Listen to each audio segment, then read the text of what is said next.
Mercenaries have played a pivotal role in the outcome of battles since the dawn of civilization. From Alexander's successful Asia campaign to the US invasion of Iraq, wars are more often than not won on the back of fighters with no real loyalty to either side. Despite being some of the most formidable fighting forces of their times, though, they're almost never mentioned in historical records. Mercenaries of today, though, are a bit different from those in history. War is much more privatized and for profit now. This has given way to multinational mercenary corporations that operate more like Fortune 500 companies than groups of fighters looking to make a quick buck.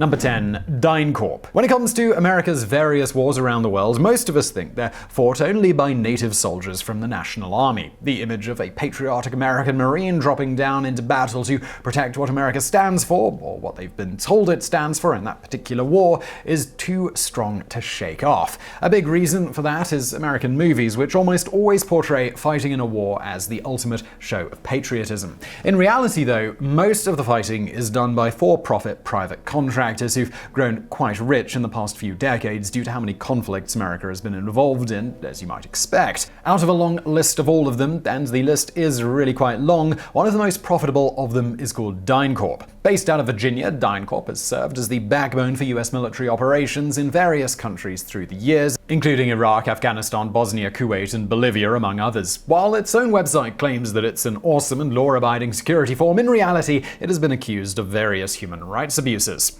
One of the most infamous of them was the sex scandal in Bosnia, wherein DynCorp personnel were found to be involved in illegal trafficking of minor girls. That's only one of them, though, as DynCorp has allegedly been involved in many other unsavory operations in war zones across the world. Number 9. GardaWorld. It's unfair to say that every private security contractor out there is evil, as many of them are also involved in humanitarian and rehabilitation efforts with genuinely good guys as their leaders. Unfortunately, due to how the world really works, they're not the successful ones and they almost never make the news. The biggest military contractors are almost always mired in controversy, and often justifiably so. We're guessing that it has something to do with unchecked power and a bunch of arms at their disposal to do whatever they want with, but, well, we're not experts, so it could be anything. One of the most controversial of them has been Garda World, which many playfully refer to as the Blackwater of Canada. It's one of the largest security firms in the world and can even be called a mercenary conglomerate. It owns many of the biggest private military contractors in the world, including the previously British-based Aegis, which was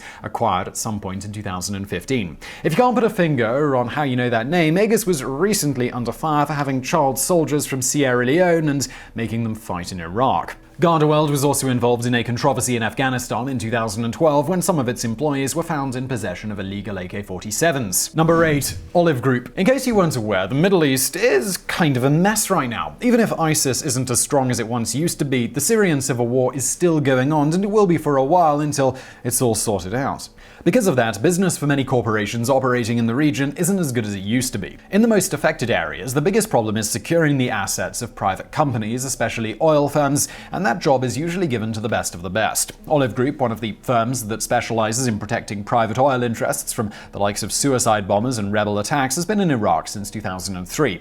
Working in some of the most active conflict zones in the world, an important part of their job is risk assessment, which includes quite a bit of intelligence gathering and knowledge of the localities in which they operate. Unlike most of the other firms in this video, there aren't many controversies surrounding them, and by the looks of it, they seem to be doing their job rather well. Number 7. Military Professional Resources Inc. Military Professional Resources Inc., or just MPRI, is another one of those huge mercenary firms that no one has heard of. While it provides its services to all kinds of clients, including private firms and small governments, its primary source of income is the US government. MPRI has been involved in military operations in many countries, including Iraq and Panama. Their most infamous contribution to war, however, came at the end of the fall of communism in Eastern Europe. MPRI was indirectly involved in a genocide in Croatia during Operation Storm. Here, local soldiers that were trained by the company used that training to commit mass rapes and murder against civilians. It massively contributed to a demographic destabilization of the region as it forced more than 100,000 Serbs to leave the area for good.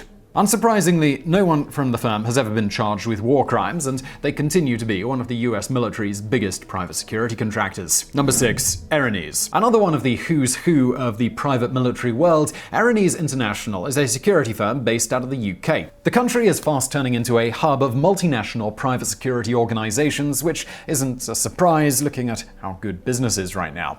Erinyes has been continuously employed by the coalition forces since the beginning of the Iraq War and has been involved in its fair share of controversies. In one case, Erinyes personnel opened fire on unsuspecting civilians while escorting clients of Lee Day & Co., a law firm operating in the region at the time, though thankfully no one was killed. It has also been sued for causing the death of an American soldier as well as mistreating a prisoner in its custody. Its role is largely limited to protecting private interests and oil installations in post-war Iraq. Number 5. Booz Allen Hamilton. When it comes to gathering intelligence, we assume that the job is solely in the hands of national security forces. That's not the case, as some of the most useful and actionable intelligence comes from private players, some of whom are far better at it than the government will ever be. One of the biggest of them all is Booz Allen Hamilton, based out of McLean, Virginia. They run a variety of operations for the US government, including training spies, gathering intelligence in conflict zones, and conducting military simulations for NATO. Booz Allen was recently in the news when one of its employees was caught stealing information from the NSA. The US government is only one of its clients too, as it works with intelligence firms around the world, along with private organizations that need specific information on new markets in conflict areas. Number 4. Unity Resources Group. Australia doesn't usually figure in military conversations, despite the fact that they're an important part of almost all campaigns undertaken by the US military and NATO.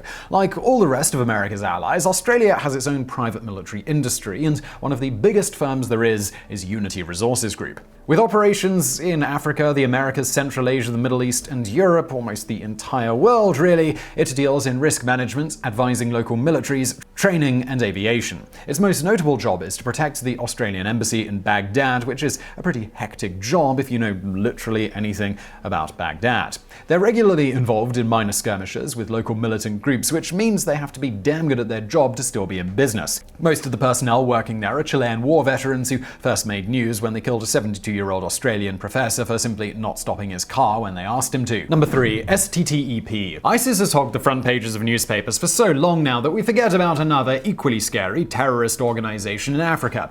Boko Haram has been waging a brutal civil war against the Nigerian government for longer than ISIS and has been involved in many ethnic cleansing campaigns ever since it was established. Many would claim that it's a much larger threat to stability in vulnerable regions than ISIS, though as it doesn't directly threaten the interests of major countries, conversation around it has been minimal to say the least. Needless to say, the situation isn't exactly under the Nigerian government's control right now, and to combat it, it has sought the help of a mercenary firm called STTEP, short for Specialized Task Training Equipment and Protection. This company originates in South Africa and consists of some of the most elite soldiers of the South African army.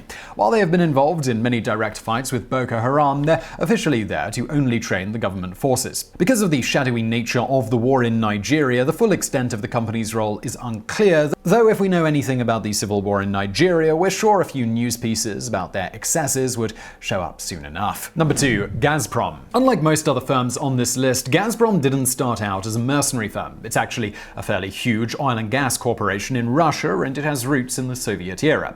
Because of the unique nature of business in Russia, the Russian government owns a majority share, though only in its Russian arm. It's so huge now that a lot of subsidiaries around the world are profitable ventures on their own and operate more like a private army than a corporation. Gazprom is also heavily involved in Syria and has seen exponential growth since Russia entered the war. It's one of the few Russian firms that have private militaries on their own, much like many British and American oil firms with their own forces to deal with local problems. If you know anything about the recent history of South America, you know what we're talking about. As of now, Gazprom is supported by the Russian government, but still isn't a part of the official forces of Russia. It has its own troops and recently added a fleet of military drones to its arsenal. Number 1. G4S. G4S is the largest company you've never heard of. It's by far the biggest private military contractor in the world and has seen unprecedented growth since the beginning of the war on terror. It boasts operations in over 120 countries and has 620,000 employees around the world. If that's not blowing your mind, consider this. It's 3 times the size of the entire strength of the British military, with equivalent and in some cases better, intelligence and wartime technology at its disposal due to its reach. It's also the third largest private employer in the world, behind Walmart and Foxconn.